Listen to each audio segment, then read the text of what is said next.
In March 2021, the financial world woke up to a mystery. Billions of dollars worth of stocks were being dumped onto the market. Block trades, massive ones. Goldman Sachs, Morgan Stanley, Deutsche Bank, all selling at the same time, at a discount, trying to offload positions as fast as possible. Nobody knew why. Nobody knew who was behind it. By the end of the week, $20 billion had been wiped out. Banks had lost $10 billion combined, and the name Bill Hwang, a man almost nobody on Wall Street had heard of, was suddenly everywhere. This is the story of Archegos Capital Management, the invisible empire that nearly broke the global financial system, and the man who built it all on a lie.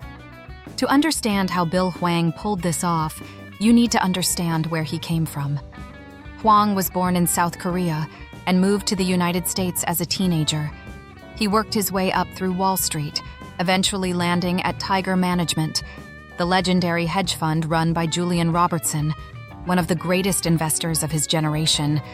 Robertson's protégés were known as Tiger Cubs, and many went on to run their own successful funds. Hwang was one of the best. He had an instinct for concentrated bets, putting enormous amounts of money into a small number of stocks and holding on. It made him wealthy and respected. In 2000, he left Tiger to start his own fund, Tiger Asia Management. It focused on Asian markets and grew to manage around $10 billion at its peak. By any measure, Bill Hwang was a success story. Then it all fell apart. In 2012, Tiger Asia pleaded guilty to federal criminal charges of wire fraud. The firm had been trading on inside information, using tips from investment banks to front-run block trades in Chinese bank stocks. Hwang personally settled with the SEC for $44 million.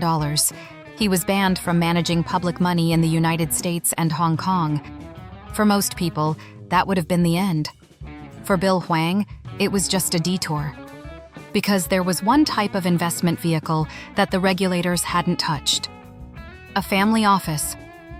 A family office manages the private wealth of a single individual or family. And because it doesn't manage outside investor money, it faces almost none of the disclosure or oversight requirements that hedge funds do.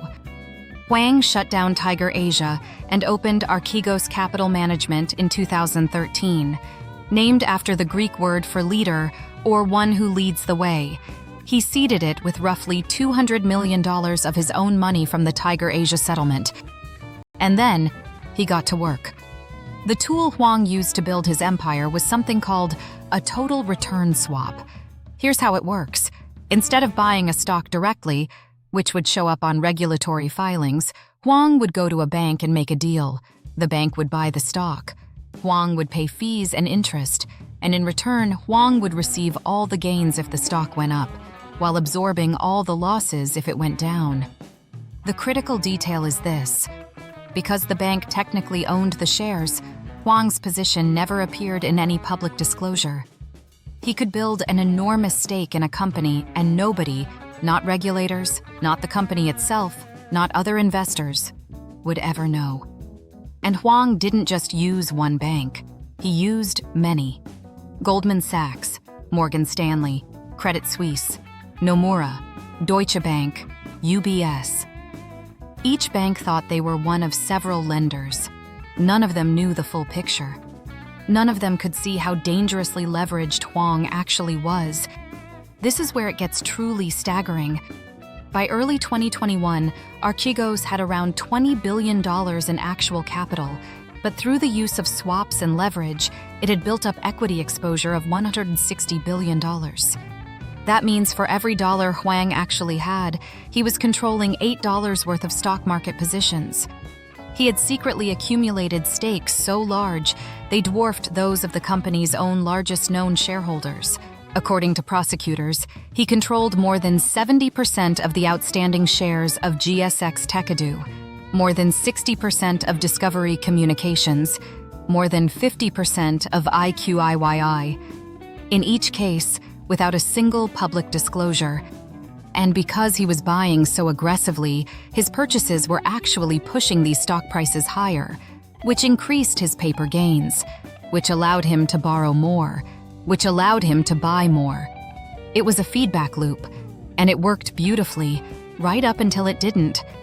In late March 2021, Viacom CBS announced a stock offering. New shares coming to market meant dilution, and the stock price started to drop. For most investors, a stock dip is uncomfortable. For Hwang, with $160 billion in leveraged exposure, it was catastrophic. The banks started issuing margin calls. When you borrow money to invest and your positions fall in value, your lender demands you put up more cash as collateral.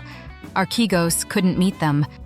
What happened next was a fire sale unlike anything Wall Street had seen in years. Goldman Sachs moved first. They quietly started selling Archegos' positions, offloading billions in block trades before the rest of the market understood what was happening.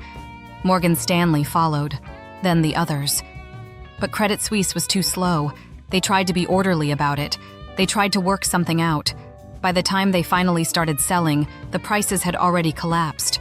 Credit Suisse alone lost $5.5 billion. Nomura lost nearly $3 billion.